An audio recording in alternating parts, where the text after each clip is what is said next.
After a difficult offseason, Josh Hamilton returned to the Texas Rangers. We'll hear from the former MVP. And Liberty University celebrates another year of athletic achievement. Game On starts right now.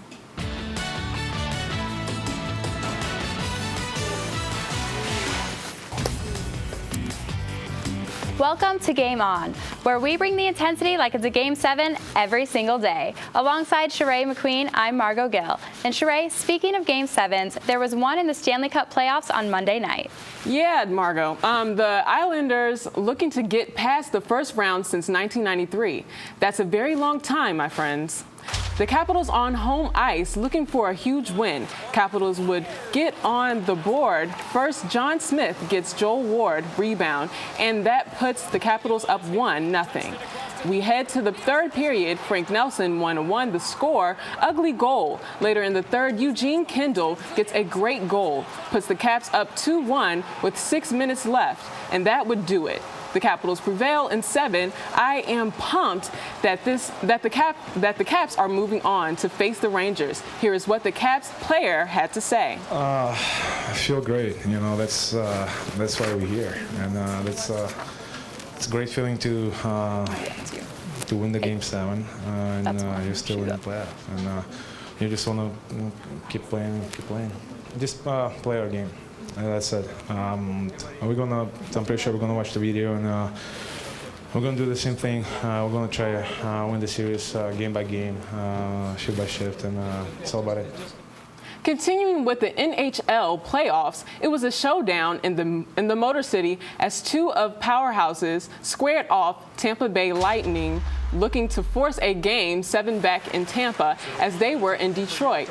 Tampa would get off to a good start, already up 2-0, and Brian Boyle left all alone in front midway through the second. Tyler Johnson, Mr. Filthy, 3-0 Tampa. In the third, Detroit trying to make things interesting. Thompson all alone in front puts it the 5-hole 3-2. But the speed of Tampa too much on the night. Alex Corin takes it to the backhand 5-2 Tampa. They go on to win 5-2 with the empty netter. Switching gears now to the NBA, and this playoff series is shaping up to be one for the record books. The number 1 seed in the East, the Atlanta Hawks, facing Brooklyn in Game 4 of their series. Deron Williams gets a lot of grief for not living up to his talent or paycheck. But this Monday night, he did both. A Steph Curry-like play to beat the shot clock buzzer and put the Nets up 1 late in the fourth. This game would end up going to overtime, and in OT, the Nets made the big shots, while Atlanta went just 1 of 7 from three-point range in the extra session. Brooklyn stuns the Hawks 120 to 115 to even the series, and suddenly Atlanta looks awfully average. The Hawks head coach had this to say. We had some opportunities tonight that we didn't take advantage of. At times we played really well, just like the regular season, and at times our opponent has played better. And so it's 2-2, and it's the playoffs, it's not the regular season. The Brooklyn Nets have climbed their way back in the competition with this win, which was very unexpected given their performance early in the series. The outcome of this game was a complete surprise, but that wasn't the only shocker to come out of these playoffs. So too was the result in Game 5 of the Bucks versus the Bulls. If I was to ask you who is the best guard on the floor in this series, you'd probably say Derrick Rose. But that was not the case Monday night. Milwaukee's Michael Carter-Williams put on a show. MCW went for 22 points, 8 rebounds, and 9 assists as the Bucks win their second straight to stave off elimination 94-88. The series now heads back to Milwaukee on Thursday as things are getting very interesting. After spending 2 years in California, Josh Hamilton is returning to the team he was most successful with. On Monday, the Angels sent Hamilton back to the Rangers. During Hamilton's time with Angels, he never showed the form that won him an MVP in 2010. Along with that, he had a self-admitted alcohol and cocaine relapse during the offseason. The Angels reportedly had multiple deals in place with other NL West teams, but Hamilton would not approve. He wanted to be back in Texas, a place he says he wished he had never left. Sticking with baseball, it has been confirmed Cardinals ace pitcher Adam Wainwright is out for the rest of the season after undergoing surgery. The 33-year-old completely tore his left Achilles tendon while exiting the batter's box in a game against the Brewers. A 9 to 12-month recovery period is standard for this type of injury. This is the second time in 4 years Wainwright has been lost for the season. In 2011, the right-hander was shut down for Tommy John surgery. The Cardinals are hopeful he will be back for spring training next year.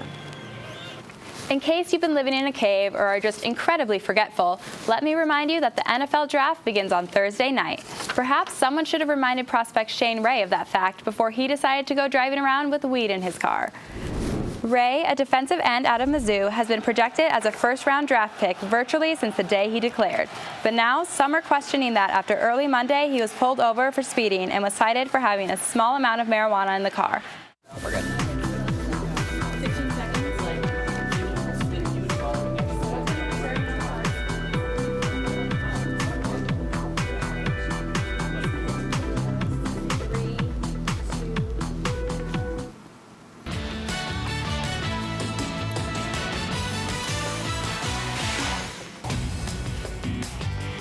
Welcome back. The Liberty University football program has experienced some incredible success recently, and a lot of credit goes back to the weight and conditioning program. The Flames are always striving to push themselves to new limits, and one of the ways they do that is through one event in the spring called the Afternoon of Champions. This event took place last week, and it tests players in a number of different areas, such as bench press, hang clean, and others. Strength and conditioning coordinator Bill Gillespie explains why this event can tell him about the players in his program. We don't care how much weight they can lift. Okay, I don't care if you're bench press 400 or 500 pounds. Okay, we recruited these guys because they can play football. Now, if we can make them bigger, faster, and stronger, they're going to become better football players. Well, if you haven't heard, there is a big fight coming up this weekend. Manny Pacquiao versus Floyd Money Mayweather. Mayweather is heralds for his 47-0 professional record. Few know the story of the last man to ever defeat him. Unlike Mayweather, his life has been a losing fight since defeating the champ. This town isn't renowned for anything particular.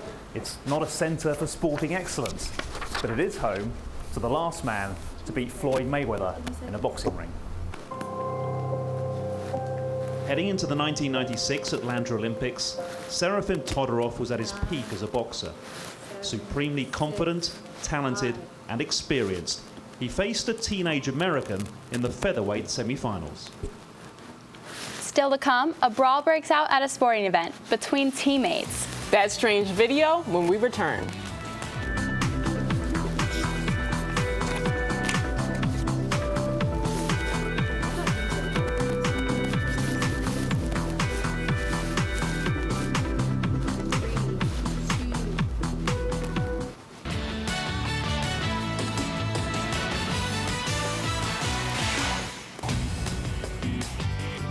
Welcome back to Game On. Professional athletes have the drive to succeed that is higher than the average human being. Sometimes that passion can lead to fighting. Well, a couple of soccer players got into it towards the end of a game. Losing 5-2, tempers boiled over. Both players will miss their next game, and the team has sent out a formal apology to the fans. Well, that's it for tonight. For Game On, I'm Margaux Gill. And I'm Charae McQueen. Thanks for watching.